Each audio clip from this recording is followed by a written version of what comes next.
They said the mayor's son dragged my daughter by her hair down Main Street, and no one stopped him. Cameras rolled. People watched. But the police cars that came were there. For me, not for him. They called me retired, said my hands were better off clean. They didn't know the dirt I once crawled through in uniform. Hit like, subscribe for more betrayal stories, and comment your city or country. I never thought the battlefield would follow me home. I'd spent years leading SEAL operations where silence meant survival. But nothing prepared me for the sound of my daughter's screams echoing through my own town. That morning felt ordinary. Coffee on the porch, my teenage daughter Ruby walking to the bus stop. Then my phone buzzed with a neighbor's shaky video. I pressed play. My blood froze. There she was, Ruby, crying, arms flailing, while Kyle Aldrin, the mayor's only son, had his fist tangled in her hair, dragging her across the asphalt like some captured trophy. His friends laughed. No one interfered. You could hear my daughter begging him to let go. You could hear her saying, "Please, Kyle, you're hurting me." By the time I reached the street, it was over. Police were already there, pretending nothing happened. One of them looked down at my retired military plates and muttered, "Sir, stand back. It's political." Political. That one word felt like someone pressed a knife behind my ribs. The mayor arrived minutes later, his fancy coat blowing in the wind, fake concern plastered on his face. "Commander," he said smoothly, "teens fight. Let's not make a scene." His eyes didn't blink once. Ruby hid behind me, holding her torn backpack. Her lip was bleeding. My voice came out low. "Your son assaulted my daughter in broad daylight. There's no politics in that." He leaned closer. "You're a civilian now. Powerless." Then he smiled, a smile I'll never forget. People here respect position, not history. That night the local news flashed the story for less than 20 seconds. They called it a minor incident between two students. Ruby's name vanished by morning. So did the footage. I realized the mayor didn't just own the police, he owned the air itself. When a system eats truth alive, you either starve or fight. I went into the basement that hadn't been opened since I left active service. Dust covered the storage trunk, the one labeled Echo Phantom 72. I hesitated for a second before cutting the old lock. Inside lay fragments of another life. My tactical vest, my encrypted radio, a folded flag, and the patch every man in my unit had bled for. Horizon 72. Each item whispered names, faces, and ghosts.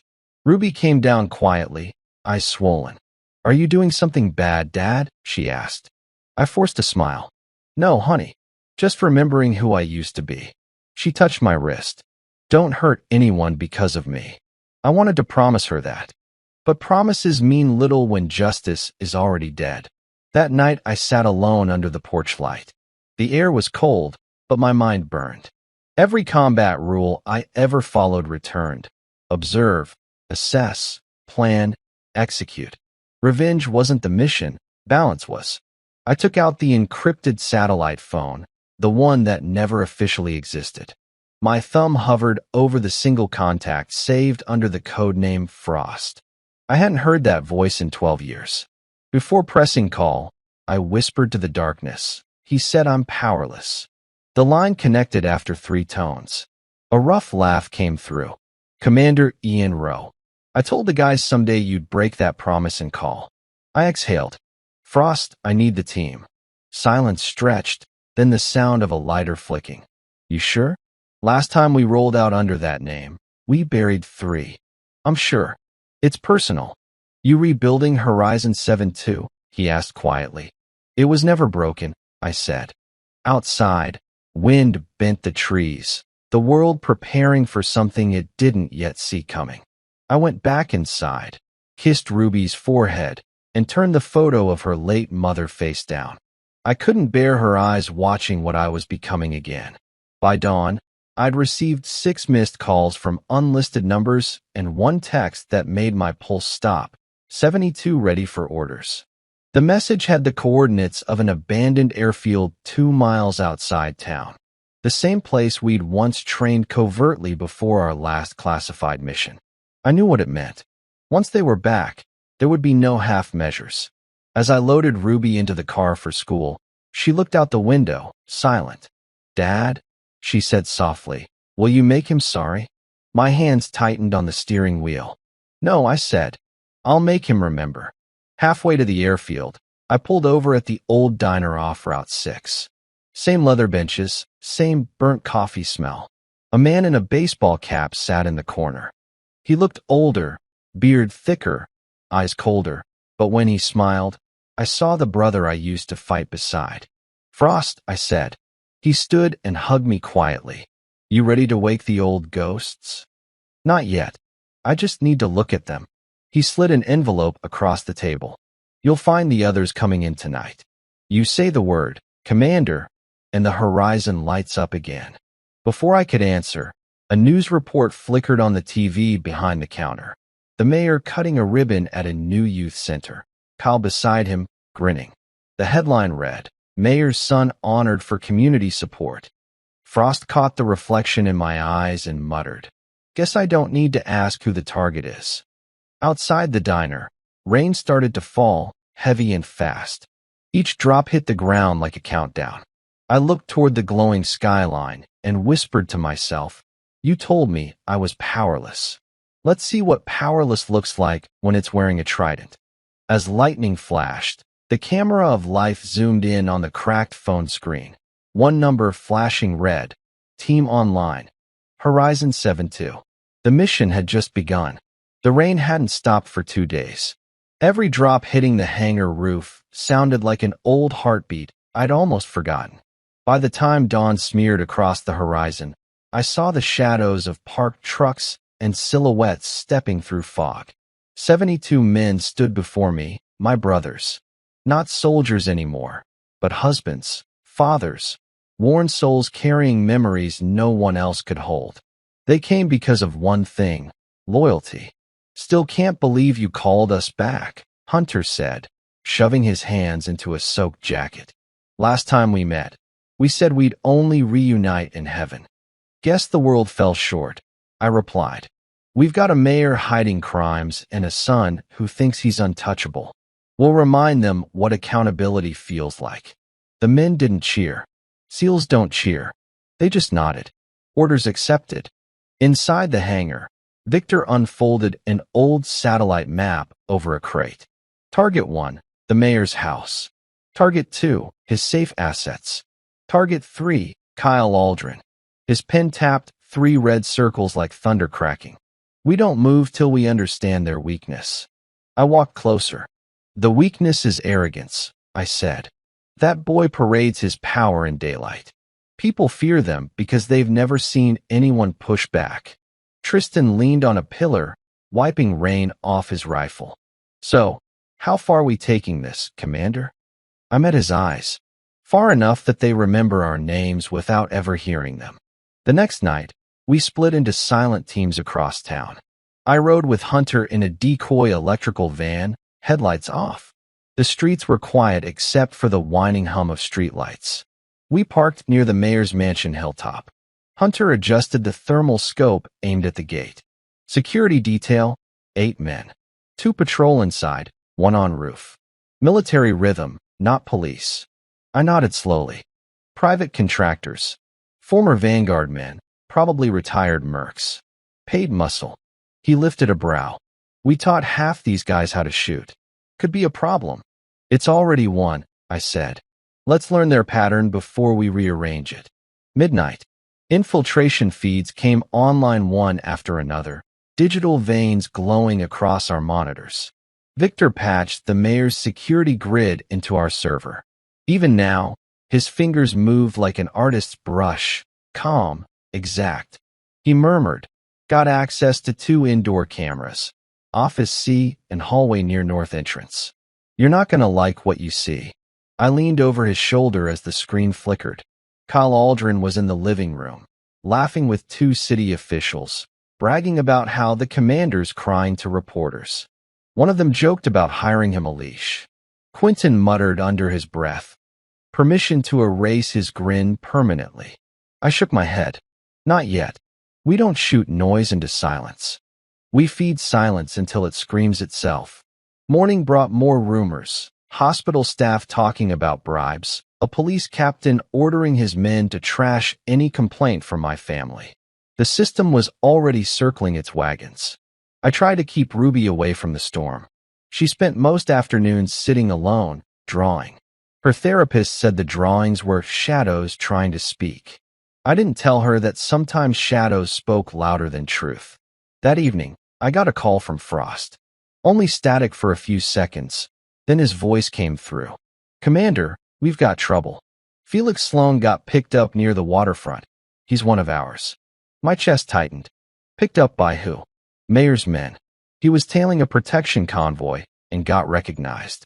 They've got him in the old Atlantic plant. Looks heavy. I paced the hangar floor. Coordinates. Sending. Command, if they break him, they won't. I cut the line. Hunter was already gearing up before I spoke. Extraction? Yes. Quiet. 7 men, single entry, no casualties. We leave no sound behind. By the time we reached the docks, fog had rolled in thick as smoke. The building loomed like an oil-stained skeleton. We ghosted between containers. No radio chatter, only hand signals and breath. Through my scope, I saw Felix inside, tied to a chair, head down, one cheek swollen blue. 2 guards stood by, one scrolling his phone, the other pacing with a rifle slung loose. 2 fingers from me meant go. Tristan and Hunter vanished into darkness, reappearing seconds later behind the guards. 2 short, muffled sounds, neither louder than a cough. Both threats gone. I cut Felix loose. His eyes fluttered open. "Sir," they knew our call signs. "Someone's feeding them intel." That sentence drained the blood from my face. Betrayal inside our own circle. I pressed a steady hand to his shoulder. "Get up, soldier. You're going home."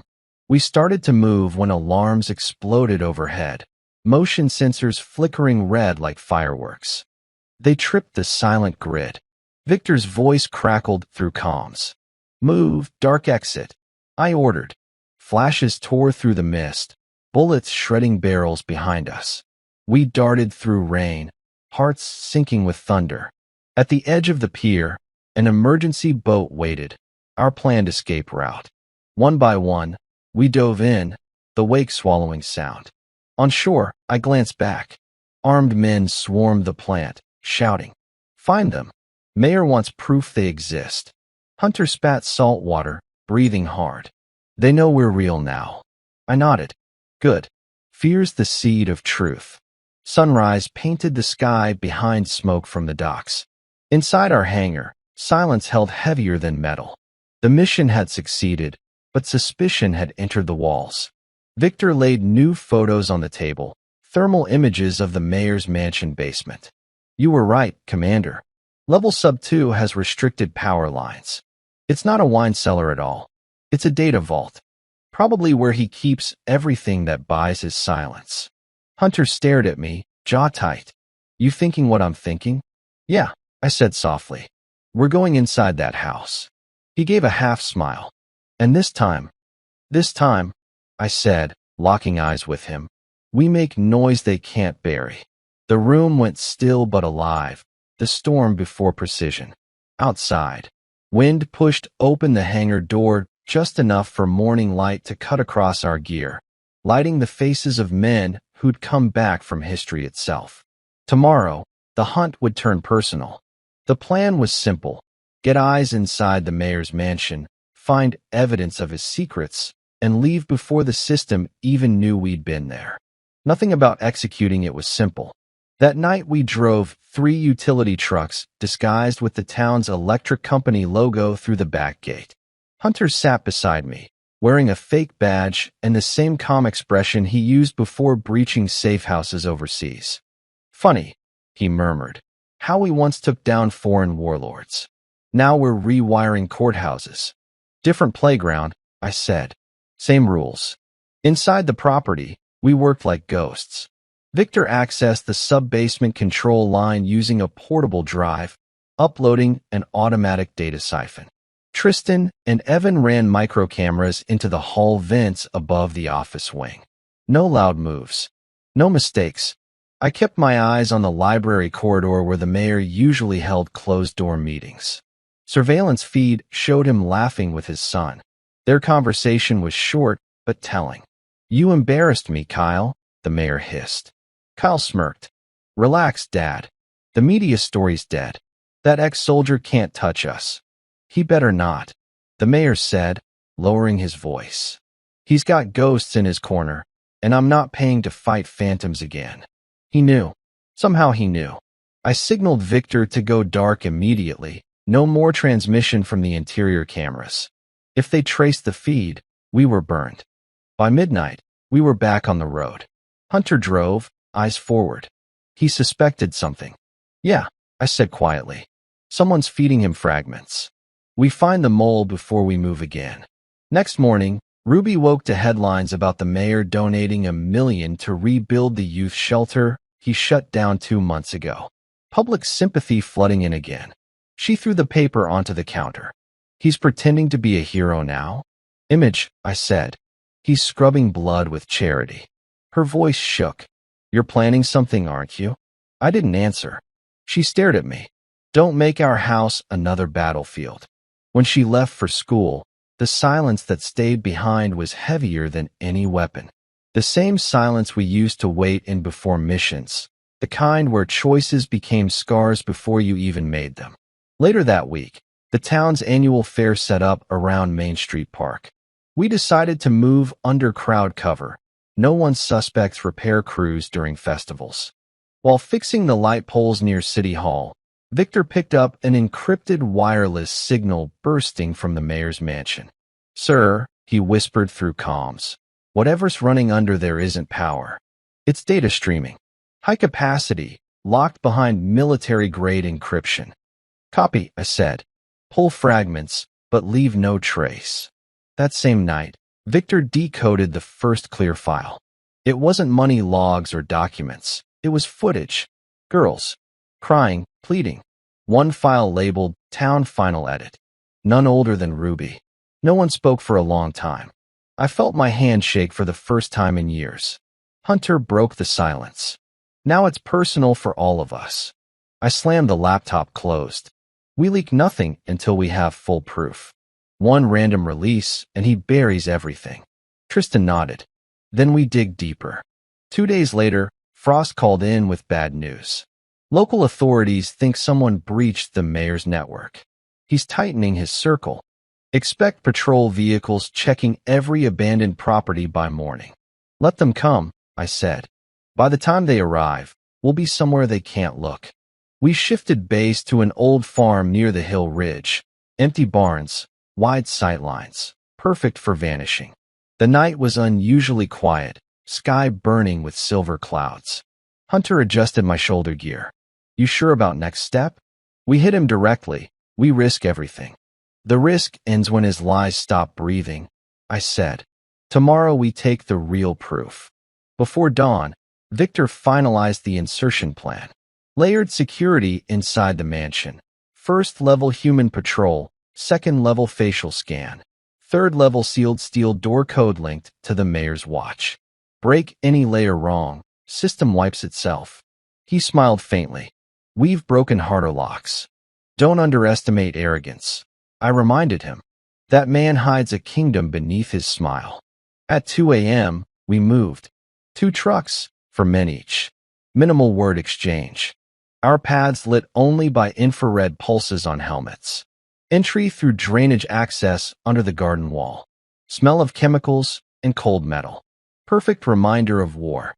We reached the vault chamber. Victor unpacked his bypass kit, fingers steady. 40 seconds, he murmured.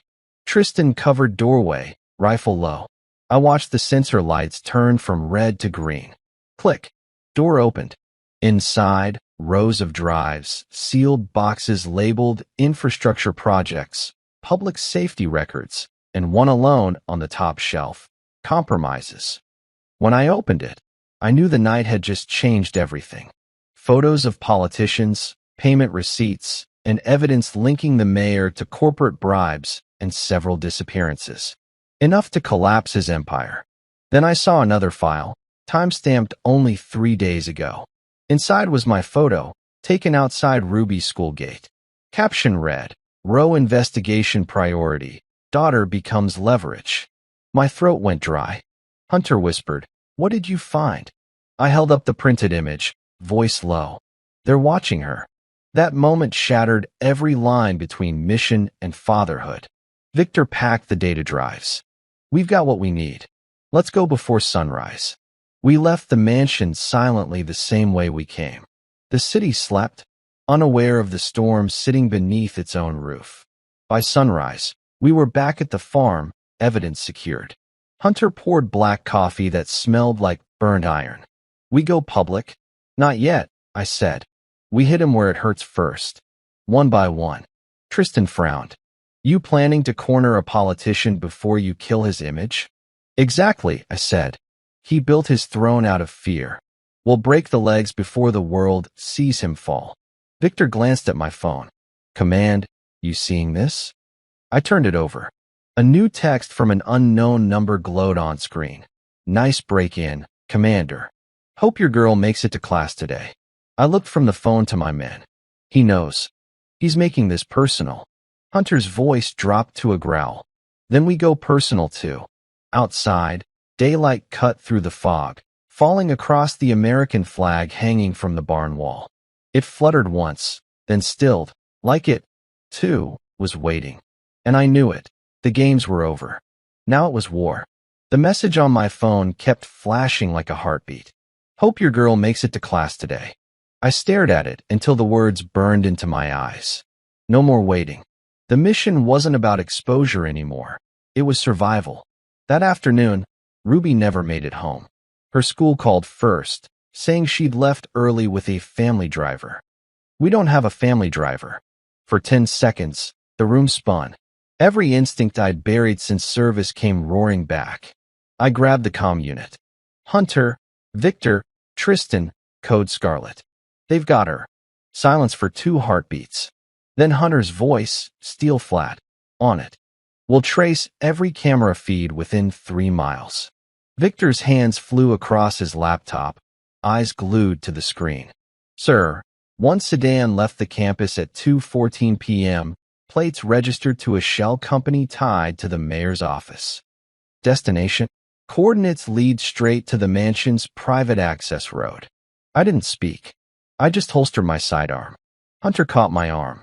"If you go storming in, you'll lose her before we find her. We plan first." I breathed once through my teeth. "You've got 10 minutes. 10 minutes later, we moved. 3 SUVs, blacked out, silent calms. Every mile between us and the mansion felt heavier than the last. Victor's voice came through earpiece. "Thermal shows 2 heat sources on sub-2 level, plus multiple guards upstairs. Ruby's one of them. Alive?" I asked. Heartbeat steady. That was all I needed. We split entry points. Hunter from East Garden, Tristan from kitchen side. I took underground through drainage. It smelled like mold, metal, and old lies. My flashlight cut through darkness until steel walls appeared ahead. The data vault we'd broken into before had a section we hadn't noticed, a welded panel behind the racks. I tapped it. Hollow sound. I pried it open. Behind it was a narrow hallway leading to a small room. Bright light. Camera recording light red. And there she was, Ruby, hands tied, gagged, sitting in a chair in front of an active feed camera. A voice echoed from a speaker above, smooth, familiar. "Commander Rowe, you should have stayed retired. I warned you family could be leverage." The mayor, his tone calm, confident. I answered the air. "Let her go." He chuckled. "Justice isn't on your side anymore. The law works for those who write it." I knew he was buying time. Probably had his men circling us already. I flicked my comm Hunter status. "Contacts upstairs neutralized. You've got 5 minutes before the next patrol wave." "Copy." I cut the camera feed cable. The room went dark. Ruby looked up, trembling. I untied her ties, pulled the gag away. "Dad," she whispered, voice breaking. "They said they'd hurt my friends if you didn't stop."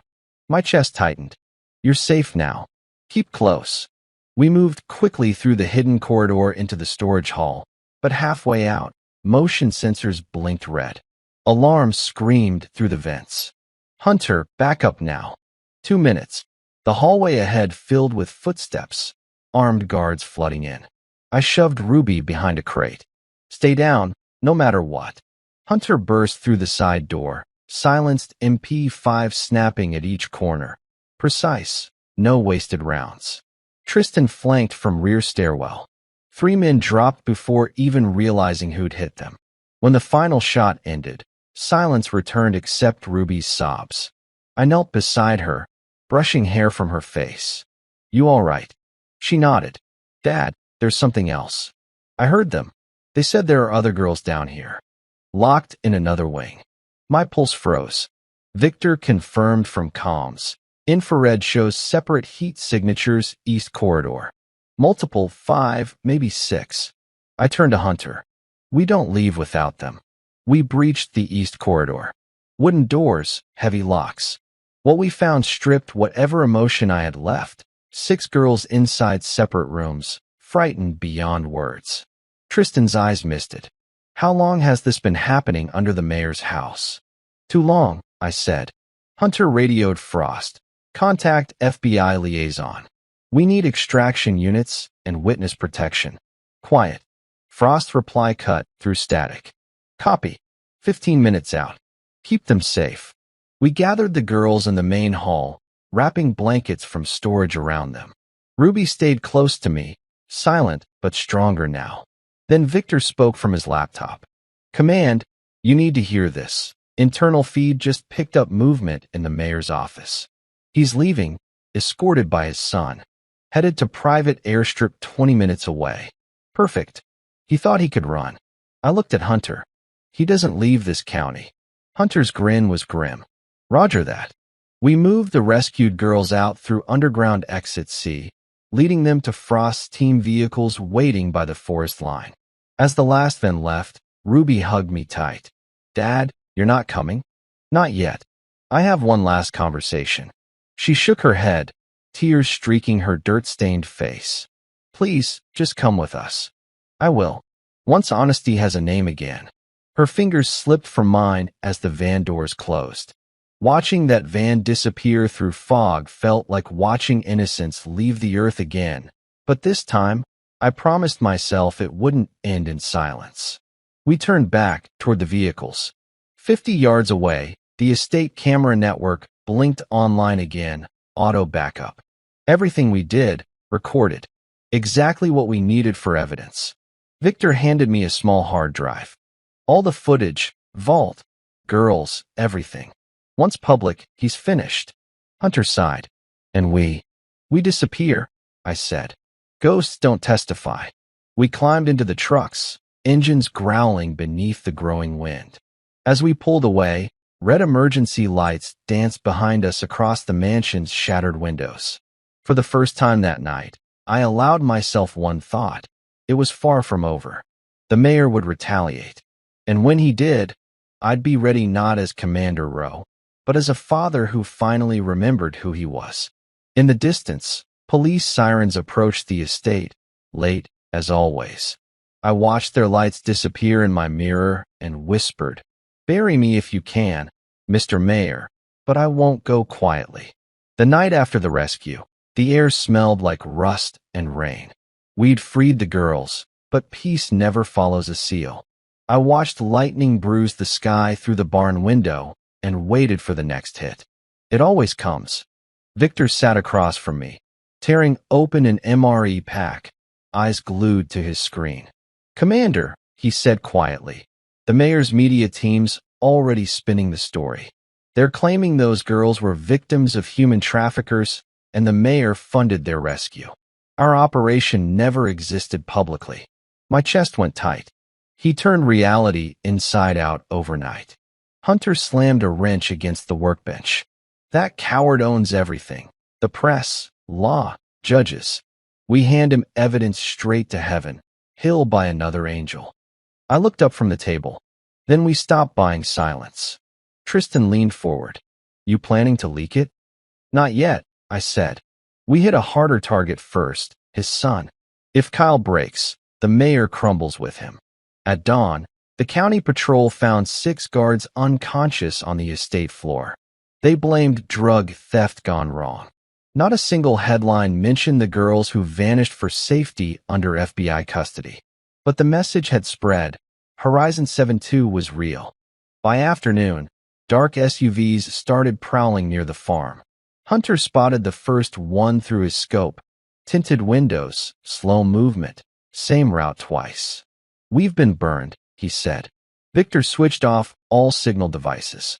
Either they tracked the drives, or someone's leaking again. I met his eyes. Felix was the only one they caught alive. He said they knew our call signs before he broke. Someone fed them from inside. The room stiffened. No one looked at each other. Betrayal inside a SEAL unit cuts deeper than a bullet. Tristan whispered, "Say it clear, sir. You think one of us sold out?" "I think someone's desperate enough to protect his family," I said. "And we find him before the mayor finds us." Night fell. We set up motion sensors outside the barn and took shifts. Around midnight, an alert buzzed, soft vibration, south approach. Hunter and I crept through the wet grass, rifles low. Faint footsteps. 2 figures. Civilians? No, flashlights short pulsing in code. SEAL code. Ours. Hunter crouched.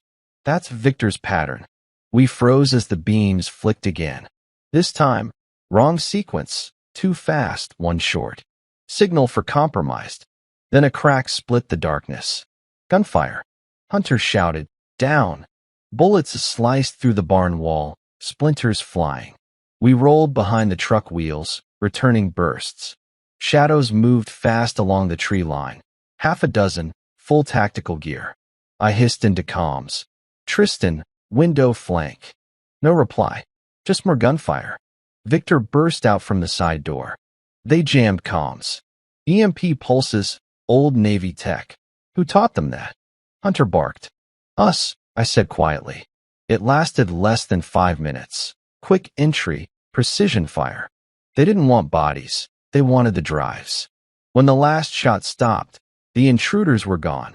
Left behind only tire prints and brass casings engraved Vanguard Group. Hunter cursed under his breath. Corporate mercenaries. The mayor hired professionals. I looked around.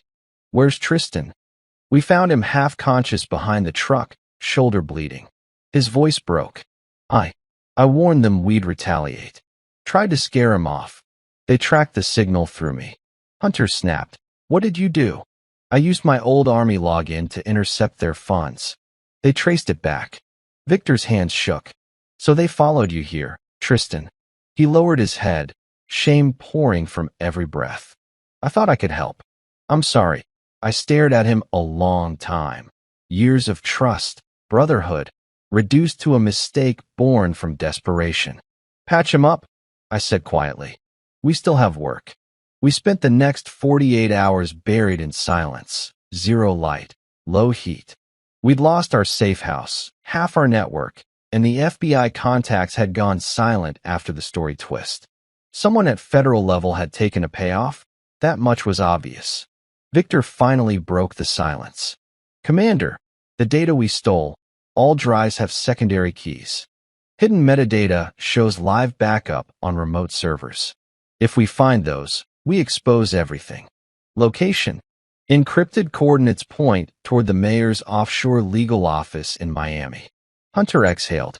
"We can't cross state lines without alerting federal jurisdiction." I met his eyes. "Then we don't. We bring the servers here." Victor blinked. "How?" "Force him to access them remotely. We make him panic." The plan was simple, elegant, and lethal in reputation. That night, we hijacked the City Hall broadcast tower.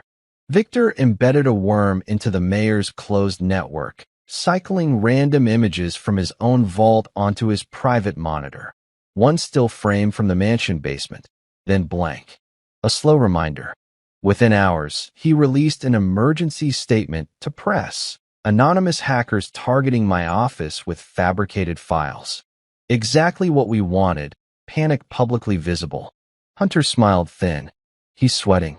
Look at his eyes in that broadcast, twitching side to side. Fear makes the powerful clumsy. I said. Next step hit faster than expected. My phone rang again, block number. I answered. A calm voice. You win this round, Commander. But I still write the ending. Mr. Mayor, I said. Your endings look a lot like our beginnings. Careful. You're no longer Navy. One order from me. You're fugitives. Then consider this, I said. Tomorrow morning, the world meets the girls you called fabrications. Every second you delay surrender, another file drops. He chuckled, low and cold. Then I accelerate, starting with your daughter. The line clicked dead. Hunter's jaw tightened. He's bluffing. But I knew the tone of a man planning something irreversible. No, he's desperate. At dawn, Ruby's voice broke through comms. She was with Frost's team, but her voice shook. Dad, someone called the safe house phone pretending to be FBI director. They gave our passphrase. I froze. Ruby, listen to me. Don't open the door. Do not, static. Signal gone. I felt something inside me rip open. Hunter saw my face and didn't ask. He just started loading magazines. Victor pulled satellite overlays. Black SUVs, South Road, heading to that location. Distance? I asked. 40 miles. Then we're 35 minutes late. I said. We cut that to 20. We rolled through back roads like lightning, engines drowning in wind. The radio static cleared just once, a scream, tires, then silence. When we reached the safe house, everything looked too quiet. Door open, curtains moving like ghosts. Inside, empty. Tables overturned, phones smashed. But on the wall, scratched into the paint with metal, a message, she's alive. Come get her. Coordinates below. Victor read them, whispering. That's the old Marine Training Center, North Bay. Hunter's knuckles whitened. Classic bait. I know, I said, sliding an old seal knife into my belt. But when your daughter becomes bait, trap or not, you walk inside it. He stared at me, then nodded. Then we walked loud.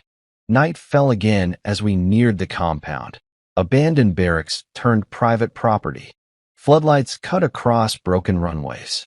Every shutter screamed ambush, yet every silence screamed Ruby.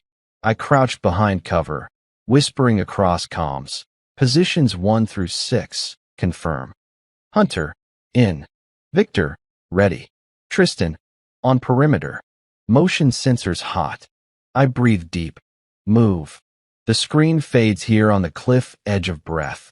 Thunder rising over the bay. 72 ghosts preparing to thunder down one more time. The mayor wanted war. He was about to learn what war born of love really looked like. The compound loomed ahead. Broken buildings, floodlights sweeping slow over rusted fences. Rain was pouring again, the kind that mutes gunfire. Every sense sharpened. Every breath counted. My daughter was inside that place, and no law on earth could slow me. Positions confirmed. Victor whispered over comms. 4 guards patrolling. Thermal shows 2 inside main facility. No civvies. Hunter crouched beside me, eyes scanning the roofline. Classic decoy structure. They want you walking through those doors. I nodded. Then we give them what they want, just not how they expect. We launched the breach like a silent storm. Tristan cut power lines on the north wall. Floodlights crashed to dark. Hunter and I slid through side entry B. Victor fed live updates through thermal feed. The first guard didn't even realize he'd been seen. Quick chokehold, silent drop. Second followed. My steps felt mechanical, trained, but the weight inside me wasn't discipline. It was fear disguised as focus. We reached the main corridor lit by flickering bulbs. A voice echoed faintly through a speaker, Kyle Aldrin's. You came for your girl, didn't you, Commander? I warned Dad you'd come crawling back to your little war. Arrogance laced his every word, but behind it I heard trembling. The hunter sounding confident because he knows the woods are closing in. Keep talking, I muttered. I like when targets announce their position. Hunter smirked. He's live feeding this somewhere. Let's find the hub. Down the hall we found a monitoring room. Screens everywhere, broadcasting multiple camera angles, even one showing us. He was watching. I told you. The speaker crackled again. You and your ghosts don't scare me anymore. My father says this is your ending. Just then, another monitor lit up. Ruby, tied to a chair again, this time in a corner room covered with press banners behind her. Youth Reform Foundation. My stomach twisted. He brought media here. He wanted an audience. Commander, Victor's voice through the earpiece. Global feed detected. They're broadcasting to local channels, setting you up for a live execution narrative. They'll call you terrorists. Hunter's jaw clenched. We kill the stream, or we die legends. I steadied my breathing. No legends today. Just truth.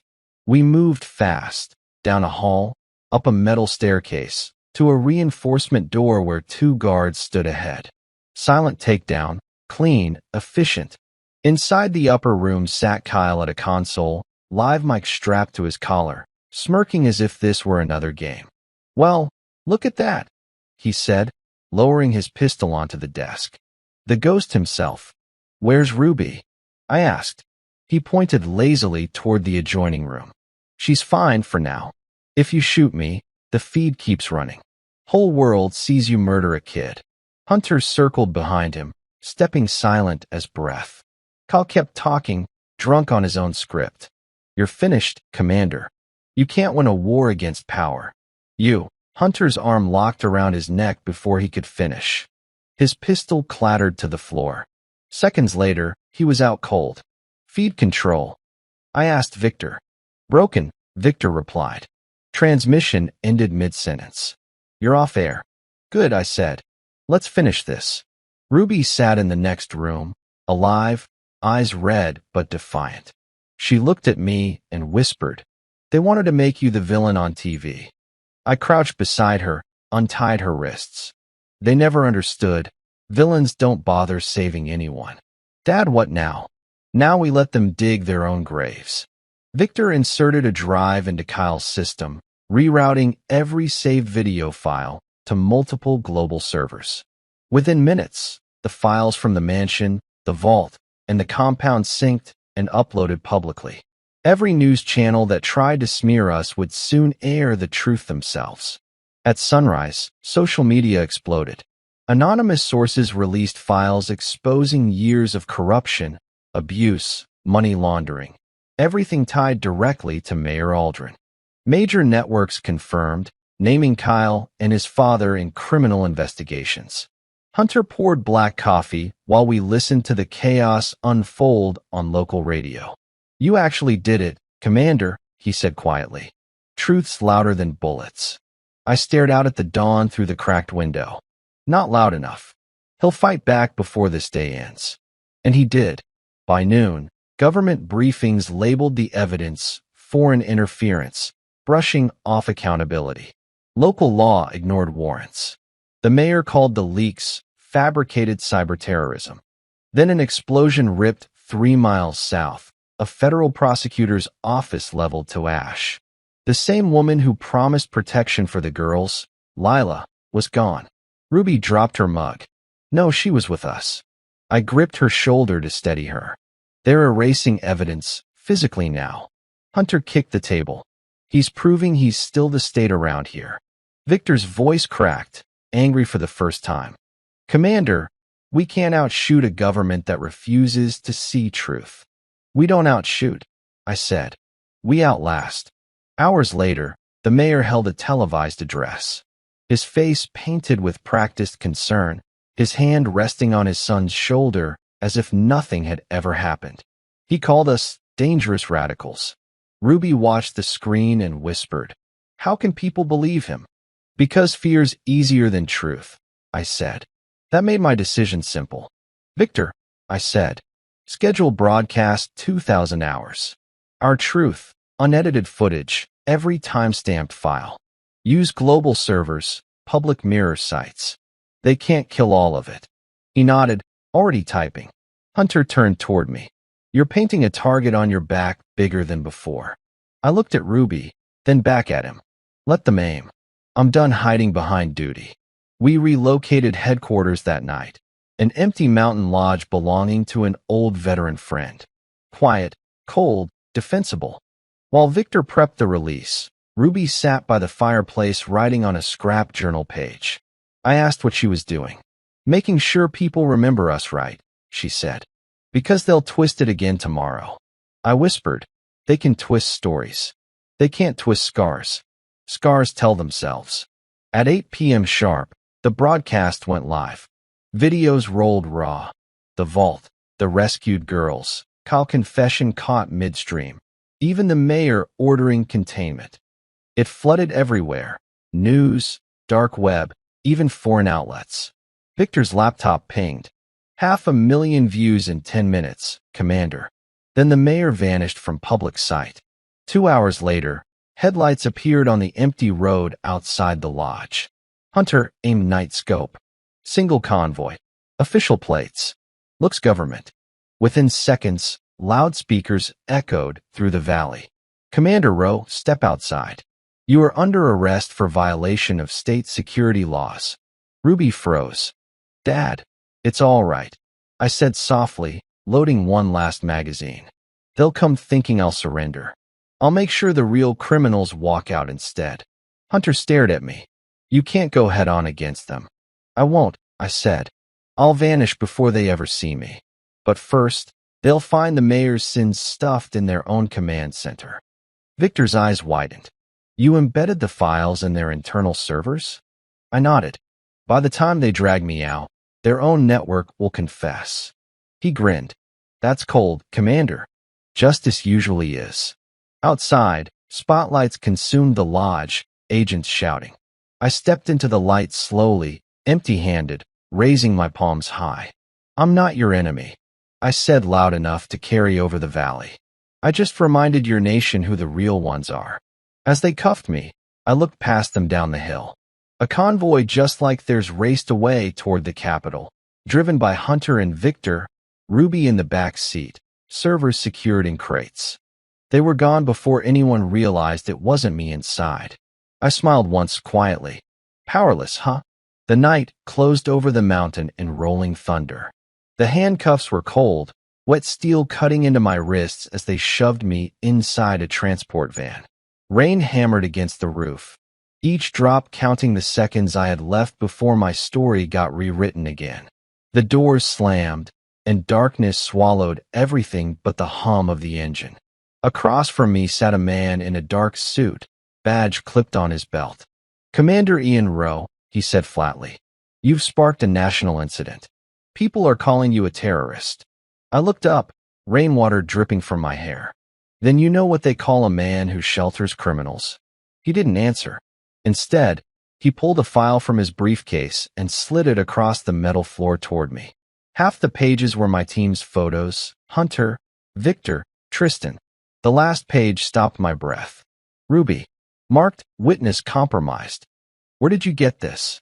I asked quietly. He smirked. Orders from the top. Mayor Aldrin handed these files himself. He said your daughter's part of your operation. Rage isn't a feeling. It's a switch. I leaned forward till the cuffs cut deep and said, Then you're cuffing the wrong man. 2 minutes later, the driver shouted over comms, change of route. Orders from HQ.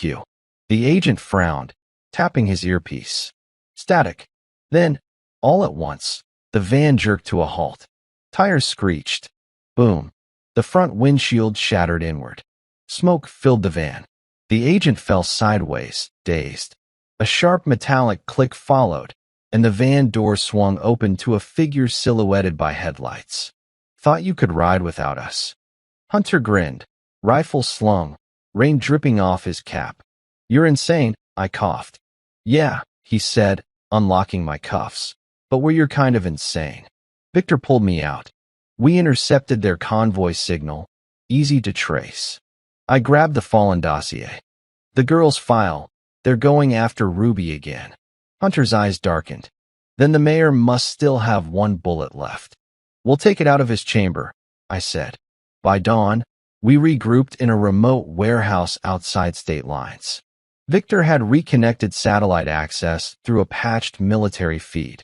News outlets were in chaos. Government under investigation, Mayor Aldrin missing, and Kyle now wanted for multiple charges. But power doesn't fade easily. He still had allies. Inside the very agency that just tried to haul me away. Victor zoomed in on an intercepted internal memo. Top defense official approved your arrest warrant. Name, Director Nathaniel Ward. Guess who funds his campaign donations? I stared at the screen. Same corporate seals from the Aldrin contracts. So now the government's eating from the same table, Hunter muttered. How do we clean dirt when it owns the soap? We stain it darker, I said, till the world sees. Later that morning, Frost patched in. Commander, satellite just tracked convoy headed to abandoned airfield 2 states over. Manifest shows cargo containing digital servers seized from your last ops. They're erasing everything. Who's on-site security? I asked. Private task force. 2 choppers. For trucks, maybe 15 men. Intel says the mayor's son is there. That name hit like a hammer. Kyle. It wasn't about revenge anymore. It was restoring gravity after all the lies. Hunter leaned on the map table. We take the field, seize the servers, and extract him alive. Make him testify. Exactly, I said. This ends with the truth speaking itself. The operation built in minutes. Each man moved like muscle memory. Storm clouds rolled thick above the desert field by the time we arrived. Distant blades thundered from helicopter rotors sweeping the horizon. Victor's voice cracked through my headset. Thermal confirms location. North hangar.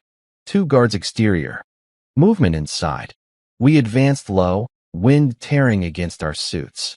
Rain mixed with dust, creating smoke that looked like ghosts crawling the ground. Perfect cover. Hunter took the roof with his suppressed rifle. 2 neat shots, bodies slumped without echo. We breached the hangar, doors slow and silent. Inside, rows of crates, flickering monitors, and Kyle standing at the center of it all, pacing with a phone pressed to his ear. I told you, Dad, we're burning everything now, he barked. No trace. The words stabbed the silence. I stepped forward, weapon lowered just enough. That's not how truth burns, Kyle. It spreads. He spun, eyes wide. The arrogance was gone now. He looked like a boy pretending to be his father's shadow. Hunter whispered, he's got no weapon. Kyle raised his hands, breathing hard. You don't get it. They'll kill me if I talk. I walked closer. Then talk before they do. He shook his head, tears breaking through fear. You think my father's running this? He's nothing compared to what stands behind him. If I give you names, they'll... A bullet tore through the window. Kyle's body jerked backward, dropping like a puppet whose strings were cut. Blood spread under him like spilled ink. Sniper! Victor shouted. Hunter dragged me behind a crate. We're pinned. I scanned through cracked glass. On a distant tower, a single glint, the scope reflection. Northwest crow's nest, 15 degrees up, I called. Hunter fired a quick burst, 2 shots, then silence. The echo vanished into rain. When we reached Kyle's body, he was still breathing, barely. His voice rasped. There's a drive, under the console. Truth hides deeper. The light left his eyes before he finished the last word. Victor found the small black drive taped under the terminal. Got it. Might be what he died for. We slipped it into a pocket and evacuated before more gunfire found us. By the time we reached our trucks, distant sirens cut through the night. Back at safe house number 6, we decrypted the new drive. Dozens of hidden contracts, offshore listings, and one name repeated on every file header, Director Nathaniel Ward. Hunter stared long. The puppet master. Yeah, I said. And tomorrow, the strings snap. At sunrise, the media reversed course again.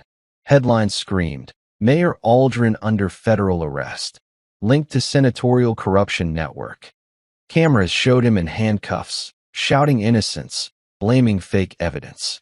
Kyle's death never hit the news. And the director's name stayed buried. Hunter slammed the desk. They traded him for silence. One villain to protect another. Ruby, finally safe in the lodge, whispered, So it never ends? I looked at her. It ends when people stop fearing headlines and start believing eyes. She stared into the morning fog. Then make them believe. Her words stayed with me as the phone buzzed again. Unknown number. A single text. We know where you are. End this yourself, or we'll do it for you. Hunter met my gaze, half smile returning. Looks like they still want a war. I loaded my weapon, eyes cold. Then give them one they'll remember as silence before thunder. In the distance, the sky began to bruise again with storm clouds, the kind that always arrived before reckoning. And somewhere beneath those clouds, justice was still watching, patient as training, quiet as a seal. The storm rolled in by nightfall. The wind screamed across the ridge as though warning us not to move, but there was no turning back. The message we'd received wasn't a threat, it was a promise. And promises like that always end in blood. We spent the night preparing. Hunter checked every magazine twice. Victor wiped the lenses of his thermal scope, expression like stone. Ruby sat by the window, arms around herself, trying to act calm. She'd been through more than any child should ever remember. Commander, Victor said quietly, Ward's people won't stop till they clean their trail. You exposed half the system. They can't risk you breathing. That's fine, I said. I've survived people more dangerous. But what they don't understand is, they made me a father before they made me a ghost. Ruby looked up. You say that like it's a weapon. It is, I told her. At 2 a.m., the storm reached its peak. Lightning struck the valley floor in white cracks. We engaged blackout mode. No lights, no signals, total radio silence. But the hunters always strike when the world blinks. Hunter stood near the window, eyes narrowing. Vehicle, he whispered. Half a mile out. No headlights, slow pace. He raised binoculars. Black SUV. 2 men front, tinted rear glass, standard tactical pickup. Before I could respond, the lodge generator flickered. Then every light died. Victor, secondary power. He rushed to the control panel. EMP, hit us with a portable pulse. We're blind. I felt the air shift. The quiet before impact. Ruby down. Glass shattered. Flashbangs detonated through the walls. The explosion threw dust and wooden splinters across the room. Hunter fired blind bursts into the shadows. Shapes moved through the smoke. Black-suited men. Calm. Trained. Fast. Victor dragged Ruby toward the hallway. I covered the door. One intruder lunged at me, knife out. Old instincts returned. Grab, twist, drive the elbow through. He dropped without a sound. Move, I shouted. But they were too many. A second wave cut through the back entrance. Gunfire erupted, echoing like distant thunder. Hunter's voice tore through the noise. I've got 2. He dropped one, then spun for the next. The bullet grazed his neck. He still went on firing. One masked attacker grabbed Ruby by the arm, trying to drag her out through shattered windows. She kicked, screamed, clawed, but they'd rehearsed this. I sprinted after her, caught the man's vest, slammed him into the wall. His mask ripped away. Underneath it, Ward's insignia on his shoulder. Ruby broke free for half a second before another man seized her from behind, pressing a syringe to her neck. She gasped, eyes fluttering. Dad! I reached as the world slowed around us. Gunfire boomed like thunder underwater. Then she went limp in his arms. Hunter! I shouted, voice breaking raw. He threw a grenade near the front porch, forcing the attackers to scatter. I can't get clear line, too much smoke. When the haze thinned, the vans were gone. Tires screeching into the forest road. Silence. Just rain. Just emptiness. My knees hit the floor hard. For a full 10 seconds, I couldn't breathe. Ruby's small blue bracelet, the one her mother gave her, lay broken on the ground. Hunter crouched beside me, voice barely steady. We'll get her. You hear me? We'll bring her back. Victor limped in, blood streaking his temple. They took her toward the coast, direction East Bay. Probably to the old Marine training facility. The same base where we trained 2 decades ago under Command Ops. A place full of ghosts. I got to my feet. Then we're bringing those ghosts with us. Within an hour, we were on wheels again. Rain hammered against the windshield as Victor traced GPS signals through his backup tablet. They're moving at convoy speed, minimum 3 vehicles. You can't catch them before dawn. We don't chase, I said, loading a magazine. We intercept. Hunter grinned, blood still drying on his jaw. That's more like it. By 4 a.m., the old marine facility came into sight. Massive hollow hangars beside the crashing ocean, lightning carving shadows across them. It looked deserted, but our scanners told another story. Dozens of faint heat marks inside. Looks like they resurrected this place, Victor muttered. 72 men once trained here. I whispered. Tonight, 3 will be enough. We parked the convoy half a mile out. Boots sank into mud as we marched forward, wind howling through warped hangar panels. Patience. Focus. Every step calculated, like approaching an enemy trench after too many wars. Inside, lights flickered across military crates and chains hanging from old beams. Voices echoed, orders crisp, efficient. From a distant aisle, I saw her. Ruby, strapped to a chair, wires connected to a monitor displaying ECG data. A man stood behind her, Director Ward himself, silver-haired, expression clinical. 2 guards flanked him. You brought the truth to light, Ward said as we entered, his voice steady through a speaker. But light can be controlled. I walked forward, every muscle burning restraint.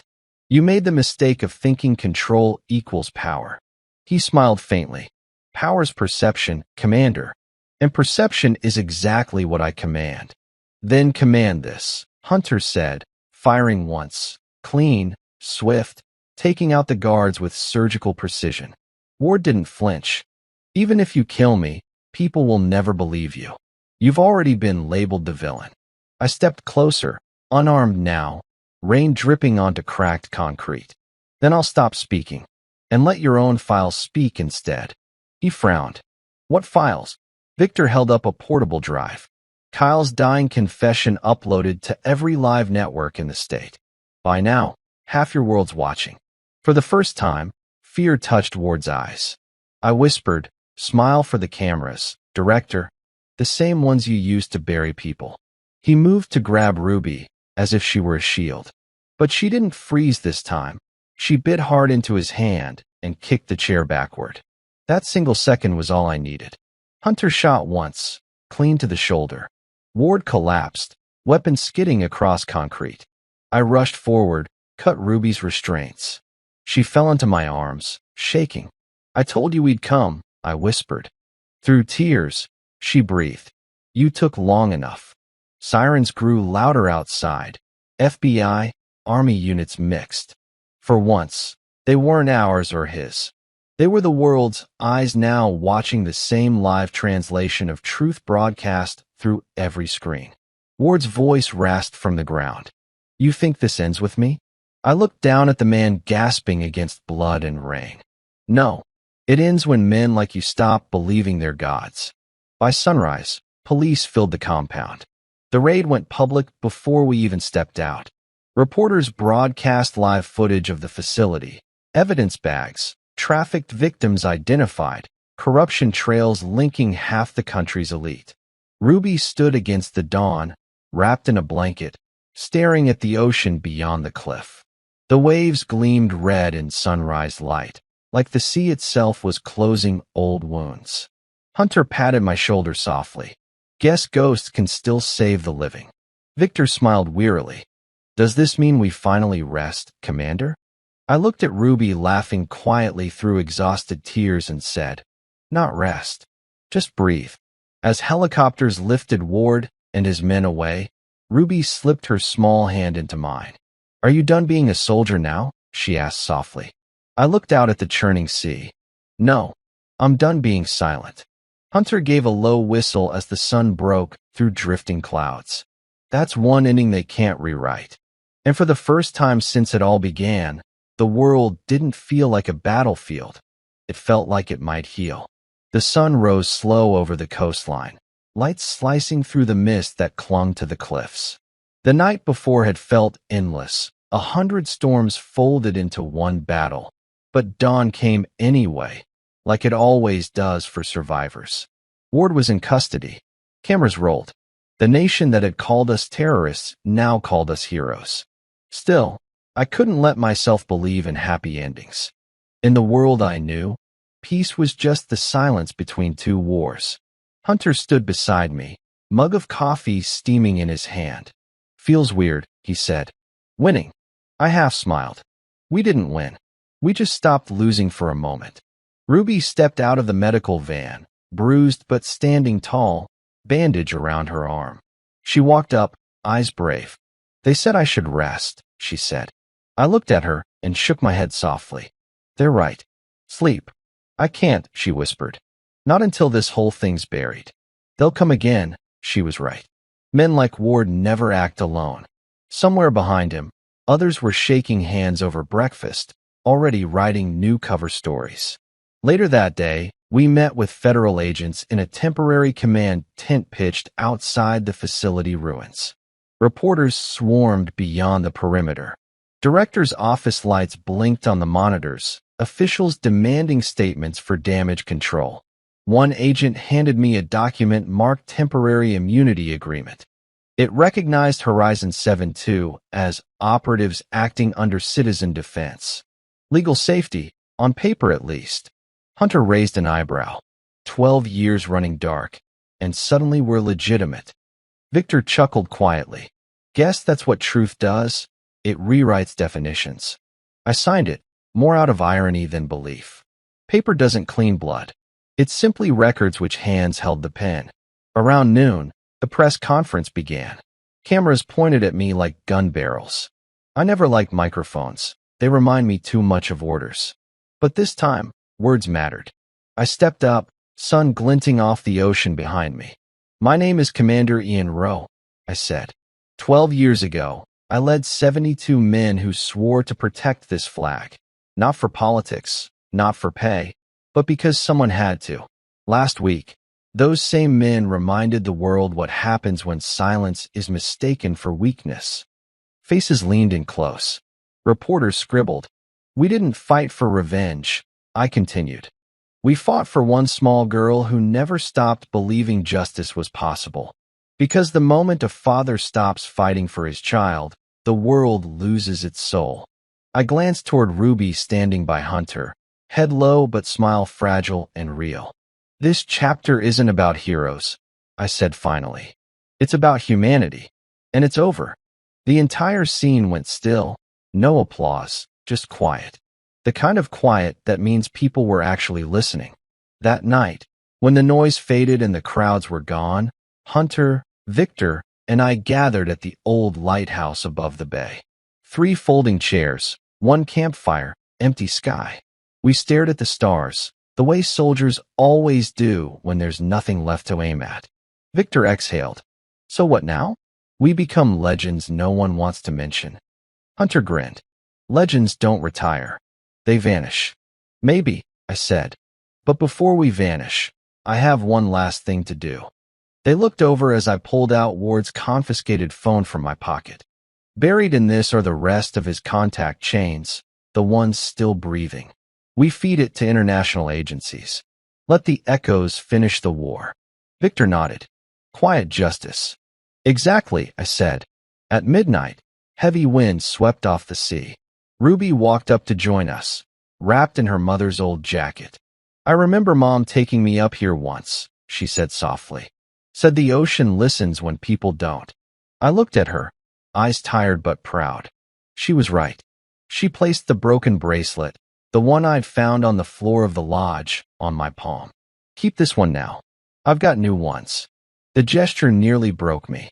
I'd spent so long fighting shadows that I forgot what light felt like up close. Hunter broke the heavy silence. Commander, it's weird seeing the world as calm again. Can we even live normal now? I glanced at the waves slamming stone. Normal's overrated. Peace is enough. Before dawn, the FBI transport helicopter lifted off carrying Ward toward federal court. The news said he'd struck a plea deal, offering bigger names. By sunrise, every screen in America flashed with arrests of the powerful who thought they'd hidden under his cloak. Ruby sat by the railing, wind blowing through her hair. He's really going to prison? Yes, I said. He'll see daylight through bars now. That's enough. She looked at me quietly. So we won. I smiled faintly. You don't win truth, Ruby. You survive it. By the 5th day, the team prepared to scatter again. Hunter booked a cabin out in Colorado. Victor planned to teach survival training to young recruits. Each of us carried different scars, but the same pulse. When it was my turn to pack, Ruby stopped me at the door. Where will you go? Somewhere quiet, I said. Places where storms are just weather. She hugged me tight, whispering, Promise you won't disappear completely. I smiled. You'll always know where to find me. Just follow the sound when thunder feels like footsteps. As the truck rolled down the empty coast road, I looked back once at the roaring waves and the abandoned base in the distance. It was oddly peaceful, knowing the ghosts had finally been heard. Hunter's voice echoed in my memory. Feels weird winning. Yeah, it still did. But in that moment, with the engine humming and the horizon bleeding gold, I realized the mission wasn't about revenge or redemption. It was about remembrance. For every voice silenced by power, for every father told he's powerless, for every daughter who refused to break, the world had watched 72 ghosts rise, not for war, but for justice. And sometimes, that's loud enough to change everything. The courthouse was silent except for rain tapping the glass dome above. Even the air felt careful, as if afraid to disturb the moment history had finally decided to listen. After months of chaos, betrayal, and battle, truth had made it all the way to a judge's bench. Ward stood cuffed in front of the chamber, face stripped of the arrogance that once controlled the country's narrative. His expensive suit sagged under the weight of disgrace, his eyes hollow from nights without command. Ruby sat beside me in the front row, her fingers trembling but steady in mine. Hunter and Victor stood at the back, their seal posture still perfect, even in civilian clothes. The world was watching through hundreds of lenses, for once, not through propaganda, but through proof. When the judge read the verdict aloud, every syllable cut through like clean steel. On all counts of conspiracy, abuse of power, and murder in cover operation, guilty. Life imprisonment without possibility of parole. A breath I'd been holding for months finally escaped. Ward didn't look at the judge, he looked right at me. There was no anger now, no hate, only recognition. The kind that passes between soldiers when both have lost too much to count. Hunter leaned close, whispering, It's over, sir. Not over, I said quietly, watching the chains tighten around Ward's wrists. Just balanced. Outside, the courthouse steps drowned in rain and flashing cameras. Reporters screamed questions through the storm. Commander, what does justice mean to you now? I paused just long enough to answer one, softly. Justice isn't revenge. It's when the truth doesn't need permission to breathe. Flashes went off. Microphones stretched closer, but I walked past them. Some stories end quietly because noise can't handle their weight. Ruby slipped her arm around mine as we headed down the wet marble steps. You didn't smile once, Dad, she said gently. I looked at her, proud and tired. I haven't learned how yet. But we're free now, she reminded me, eyes bright through raindrops. I nodded. Then maybe I'll start learning tonight. A month passed. Ward disappeared behind concrete and silence. The government restructured. Headlines rotated from outrage to distraction. But deep down, people knew the shift, a fracture in the system that would never fully mend. Hunter and Victor stayed a few days longer at my coastal cabin before the unit disbanded for good. We spent nights by the fire, watching the ocean move like an old friend that had seen everything but still kept its secrets. Victor grinned one evening, holding up a mug. To the 72 ghosts that finally slept. Hunter raised his cup. And to the man who taught silence how to fight. We laughed for the first time in a long time. Not the kind of laugh soldiers forced to survive, but a real one. It felt foreign, and maybe that was healing itself. Ruby eventually started university in a nearby city. On her first day, she called before sunrise. "Dad, they gave us an assignment. Write a story that changed your life." I think I already lived mine. I smiled into the receiver. "Then write it down anyway. Words travel farther than bullets." "Will you read it when it's done?" she asked. "Always." She paused. "You're proud." "Beyond measure." "Then that's enough for me," she said softly. After the call ended, I stayed on the porch until morning, watching light bloom across the waves. For once, the world didn't look like a battlefield. It looked like a second chance. 3 months later, a small bronze plaque appeared at the old marine facility by the coast. Unannounced and signed, placed by strangers who remembered. It read, "In memory of the forgotten and the few who refused to stay that way." Beneath it were the names of all 72 SEALs. At the bottom, one additional line. "Truth doesn't need uniform to serve." Ruby joined me there that morning, laying a single blue flower beneath the plaque. "You think people will ever know what really happened here?" she asked. "They don't need to," I said. "Justice already did." That evening, before sunset, I walked down alone to the shore. The tide was low, the sky bleeding gold. I reached into my jacket pocket and took out Ruby's old broken bracelet, the one I'd carried since the night everything began. For the first time, my hands didn't shake. I tossed it into the sea. It vanished like it was always meant to go home. And as the wind howled through the cliffs, I whispered to the horizon, "Powerless, huh?" "Not anymore." The waves answered with their own applause, quiet, constant, endless. The kind of applause that means peace finally noticed you. I closed my eyes and breathed deep.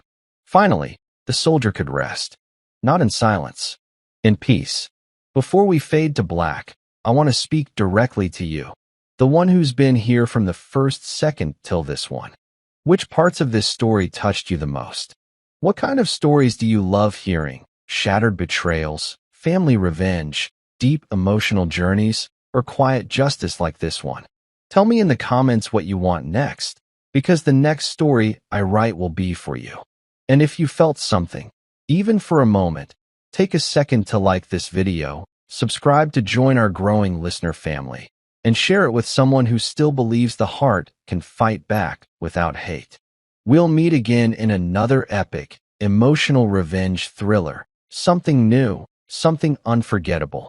Till then, take care of yourselves, take care of your people, and never forget, even the smallest truth, spoken softly, can shake empires. Now tell me, where are you watching from today? Comment your city or country below.